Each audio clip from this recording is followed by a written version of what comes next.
आप सभी को नमस्कार। आइए सुनते हैं एक ऐसी कहानी जिसमें एक राजा न केवल स्त्री बनता है बल्कि स्त्री बनकर एक ऐसे पुत्र को उत्पन्न करता है जिसका गुण आज भी इतिहास और पुराण गाते हैं। जी हाँ, हम बात कर रहे हैं महाराजा पुरुरवा की माता इला के बारे में। वास्तव में इला सुद्युम्न नाम के एक राजा ही थे जो कभी कभी स्त्री बन जाते थे। इसके साथ ही हम जानेंगे महाराजा पुरुरवा के पिता बुध की भी कहानी के बारे में। वे जिनका जन्म चंद्रमा के द्वारा अपनी ही गुरु की पत्नी के साथ संभोग करने के कारण हुआ था, या पूरी कहानी जो कि देवी भागवत महापुराण में वर्णित है, बड़ी ही रोचक है और ज्ञानप्रद है। तो आइए इस कहानी को विस्तार पूर्वक जानते हैं। देवताओं के गुरु हुए बृहस्पति, जिनकी पत्नी का नाम तारा था। तारा बड़े ही सुंदर थीं। वे इतनी सुंदर थीं कि उनके रूप यौवन की चर्चा अप्सराएं अक्सर आपस में करती और जलन महसूस करती। उनके जैसी स्त्री का इस देवलोक में होना भी सभी के लिए सुख में आश्चर्य का विषय था। लेकिन वे चंद्रमा से मन ही मन प्रेम करती थीं। चंद्रमा भी चूंकि देवता थे, इसलिए बृहस्पति के शिष्य और यजमान थे। एक दिन तारा चंद्रमा के घर गईं और वहीं पर उन्होंने चंद्रमा के सामने प्रेम का प्रस्ताव रखा। चंद्रमा बहुत ही सुंदर थे और तारा भी अद्भुत सुंदरी थीं। वे दोनों एक दूसरे के प्रेम में पड़ गए और तारा अपनी इच्छा से चंद्रमा के साथ विहार करने लगी और उनके ही घर पर रहने लगी। इधर बृहस्पति ने देखा कि जब बहुत समय बीत गया तो भी तारा अपने घर नहीं आई है, तो देवताओं के गुरु बृहस्पति ने अपना एक दूत चंद्रमा के यहाँ भेजा। दूत ने चंद्रमा से अनुरोध किया कि आप गुरु पत्नी को लौटा दें, लेकिन चंद्रमा ने दूत को बिना गुरु पत्नी को दिए ही विदा कर दिया। जब दूत वापस लौट आया तो बृहस्पति को कुछ गुस्सा आ गया और वे चंद्रमा के द्वार पर जा पहुंचे। वहां जाकर उन्होंने चंद्रमा से कहा कि तुम कैसा पाप करते हो? तुम तो गुरु पत्नी के साथ रमण कर रहे हो, जो महापाप है। तुम तत्काल ही मेरी पत्नी लौटा दो। तब चंद्रमा ने कहा कि हे देवगुरु, आपने ही तो धर्मों में यह नियम बताया है कि संसर्ग से स्त्री और वेद पाठ करने से ब्राह्मण कभी भी दूषित नहीं होते हैं। फिर आप अपनी पर आने पर इस तरह के नियमों को क्यों नहीं धारण करते हैं? मैंने आपकी पत्नी का अपहरण नहीं किया है। वे स्वेच्छा से मेरे साथ हैं और जब उनकी इच्छा होगी वे आपके घर चली जाएंगी। आप अपने घर जाइए। बृहस्पति उस समय तो लौट गए, लेकिन फिर कुछ दिनों के प्रतीक्षा के बाद जब उनकी पत्नी उनके घर नहीं आई तो वे बड़े क्रोधित हुए और वे क्रोध में तमतमाए हुए चंद्रमा के द्वार पर जा पहुंचे। वहां पर द्वारपाल ने उन्हें अंदर जाने से रोक दिया। बृहस्पति देव गुरु थे, एक तो ब्राह्मण, ऊपर से देवताओं के गुरु। उनसे यह अपमान सहन नहीं हुआ। वे चंद्रमा को शाप देने के लिए उद्यत हुए। अब मुस्कुराते हुए चंद्रमा बाहर आए और उन्होंने देवगुरु से कहा कि आप व्यर्थ में क्रोधित होते हैं, आपको यह शोभा नहीं देता। ब्राह्मण के अंदर क्रोध कैसा? क्रोध तो ब्राह्मण का शत्रु होता है। आप अपने क्रोध का त्याग कीजिए। तारा न केवल आपकी पत्नी है बल्कि एक स्त्री भी है और स्त्री की इच्छा का सम्मान आपको करना चाहिए। मैंने उनका अपहरण तो किया नहीं है और न ही मैंने अपनी बाजुओं के जोर से उन्हें यहाँ रखा हुआ है। वे अपनी इच्छा से यहाँ हैं और जब उनकी इच्छा होगी वे आपके पास चली जाएंगी। लेकिन देवगुरु क्रोध में थे। उन्होंने चंद्रमा को शाप देने का मन बना लिया था। उन्होंने कहा कि मेरी पत्नी को तुम तत्काल नहीं लौटाते हो तो मैं तुम्हें शाप दे दूंगा। यह सब सुनकर चंद्रमा मुस्कुराने लगे और कहा कि बिना गलती के आप शाप देंगे तो शाप मुझ पर फलित नहीं होगा, क्योंकि अगर ऐसा होने लगा तो ब्राह्मण निरंकुश हो जाएंगे। ब्राह्मण का शाप तभी फलित होता है जब शाप जिसको दिया जा रहा है वह गलत हो। मैंने आपकी पत्नी के साथ कोई भी बलात्कार काम नहीं किया है। मैंने उनकी इच्छा का सम्मान किया है। आप शाप देकर देख लीजिए, मुझ पर कोई असर नहीं होगा। बृहस्पति भी इस बात को समझते थे, इसलिए वे शाप नहीं देते हैं, बल्कि क्रोध में वहां से पैर पटकते हुए इंद्र के दरबार में चले जाते हैं। जब इंद्र के दरबार में बृहस्पति पहुंचे तो क्रोध से उनका सारा शरीर जल रहा था। उनकी शाखाएं अस्त व्यस्त हो गई थीं। उनकी भाव भंगिमाओं से उनके मन में चल रहे उद्वेलन का पता चलता था। इंद्र अपने गुरु की इस दशा को देखकर अत्यंत चिंतित हुए। उन्होंने उचित आसन देकर गुरु को बैठाया, उनके पैरों को धोया, उन्हें अर्घ्य अर्पित किया और तब जब गुरु थोड़े से शांत हुए तो उन्होंने पूछा कि हे गुरुदेव, आपकी यह दशा किसके कारण है? वह कौन है जिसने देव गुरु को अपमानित किया है? आप थोड़ा सा इंगित कीजिए। मैं अपनी सारी सेना के साथ उस दुष्ट का संहार कर दूंगा। वह कौन है जो न तो आपसे डरता है न ही मेरे बल से डरता है? यदि मैं अनुरोध करूंगा तो ब्रह्मा, विष्णु और महेश जैसी शक्तियां भी आपका साथ देने चली जाएंगी। इतना सुनकर बृहस्पति ने कहा कि वह दुष्ट चंद्रमा मेरी पत्नी को अपने घर में रखे हुए हैं और वह उसको वापस नहीं कर रहा है।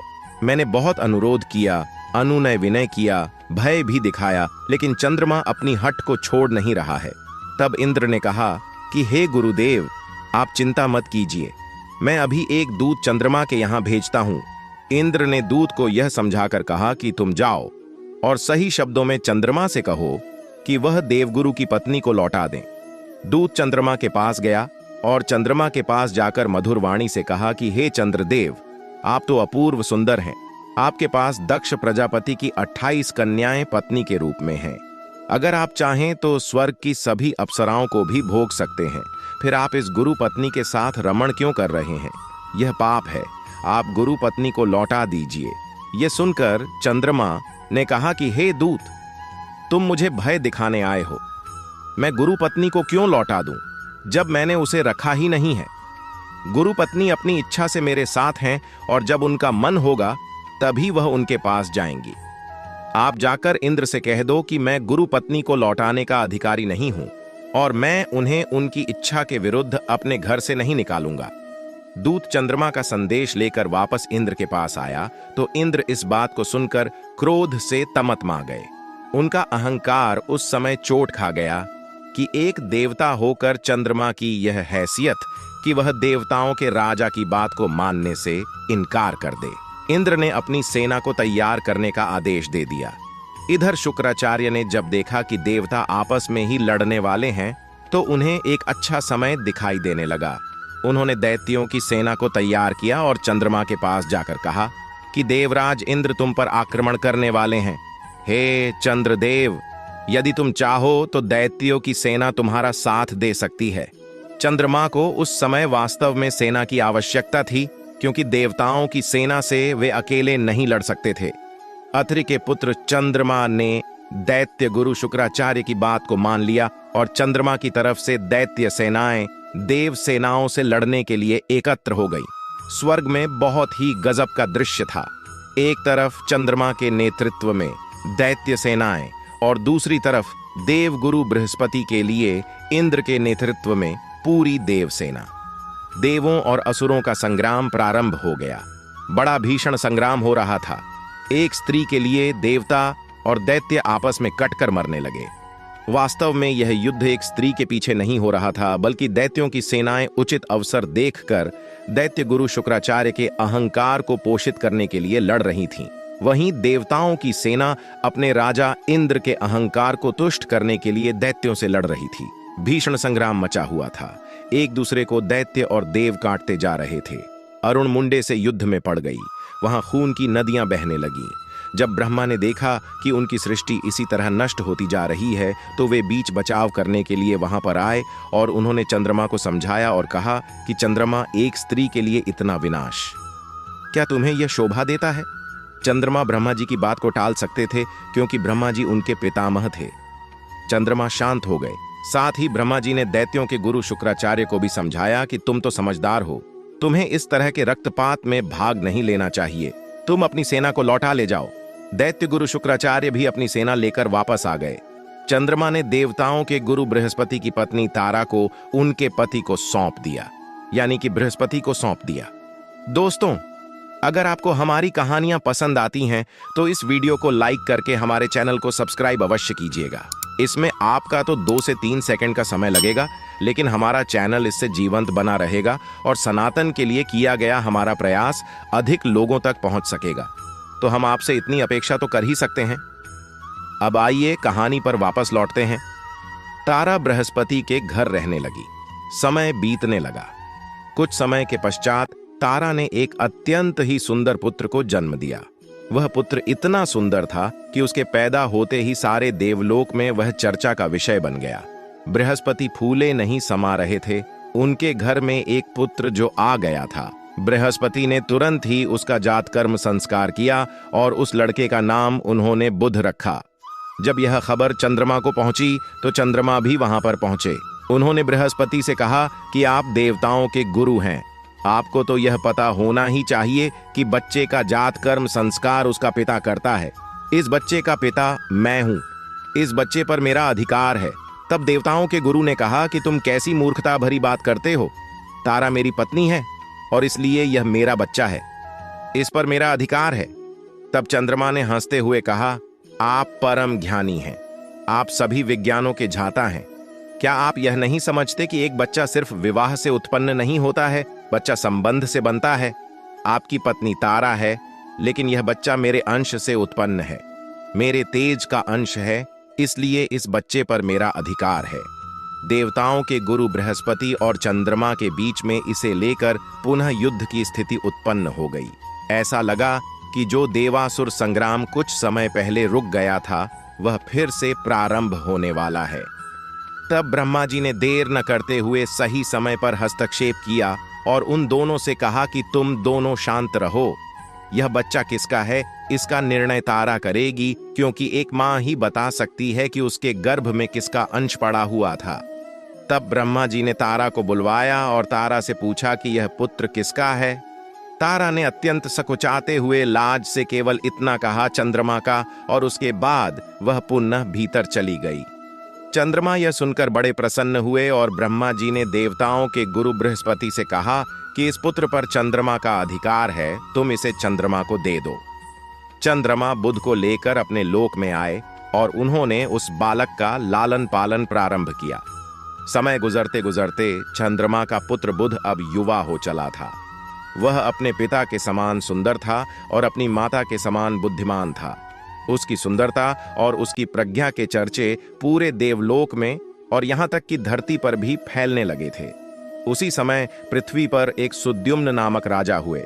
वे बड़े ही सत्यवादी और जितेंद्रिय थे। एक बार वे सैंधव घोड़े पर आरूढ़ होकर आखेट के लिए वन में गए। उनके साथ कुछ मंत्री भी थे। वे राजा कानों में कमनीय कुंडल पहने हुए तमाम तरह के अस्त्रों और शस्त्रों से लैस थे।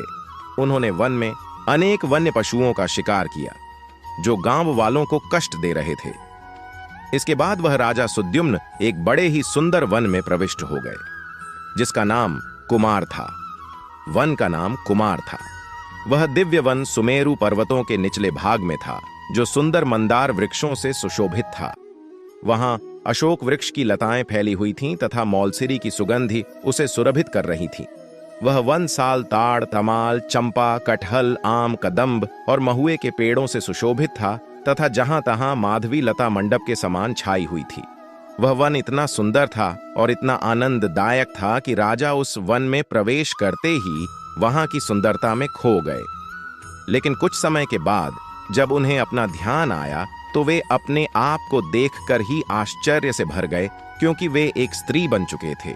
उनका घोड़ा भी घोड़ी के रूप में हो गया और उनके सारे मंत्री जो उनके साथ गए थे वे भी स्त्री बन गए। यह देखकर राजा चिंता में पड़ गए कि यह क्या हो गया। वे अपनी चिंता से व्याकुल हुए। बार बार सोचने लगे कि मैं इस स्त्री भाव से युक्त होकर घर कैसे जाऊंगा, राज्य का संचालन कैसे करूंगा, मैं इससे पीछा कैसे छुड़ाऊंगा। क्योंकि सुद्युम्न जब स्त्री बने तो उनके मन में भी स्त्रियोचित भावनाएं प्रबल हो उठीं। वे अब एक पुरुष की तरह नहीं सोच रहे थे, न ही उनका शरीर एक पुरुष की तरह व्यवहार कर रहा था। अब यहां पर प्रश्न आता है कि सुद्युम्न स्त्री कैसे बन गए। उस वन में प्रवेश करते ही उनके साथ ऐसा क्या हुआ कि उनका लिंग ही परिवर्तित हो गया। तो बात यह है कि उस कुमार वन में एक बार शिवजी पार्वती जी के साथ विहार कर रहे थे। उसी समय सनकादिक ऋषिगण अपने तेज से 10 दिशाओं को प्रकाशित करते हुए शंकर जी के दर्शन के लिए वहां गए। उसी समय महादेव शिव पार्वती के साथ विहार कर रहे थे।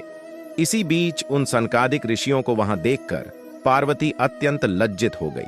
वे अति माननी पार्वती कांपती हुई लज्जित होकर अलग खड़ी हो गई। सनकादिक मुनि भी शिव एवं पार्वती को विहार करते देखकर वहां से तत्काल लौटकर नर नारायण के आश्रम में चले गए। भगवान शिव अपनी प्रिय पत्नी को लज्जित देखकर कहने लगे, तुम इस प्रकार लज्जित क्यों हो रही हो? तुम्हारे सुख का उपाय मैं अभी करता हूं। हे वन की रानी, आज से जो कोई भी पुरुष इस वन में भूल से भी आएगा तो वह स्त्री हो जाएगा। शिवजी ने अपनी उन्हीं के प्रेम में उस वन को ही ऐसा शाप दे दिया। जो लोग इस बात को जानते थे वे तो उस वन में नहीं जाते थे, लेकिन सुद्युम्न अज्ञानवश सचिवों के साथ उस वन में चले गए, जिससे वे अपने मंत्रियों आदि के सहित स्त्री हो गए।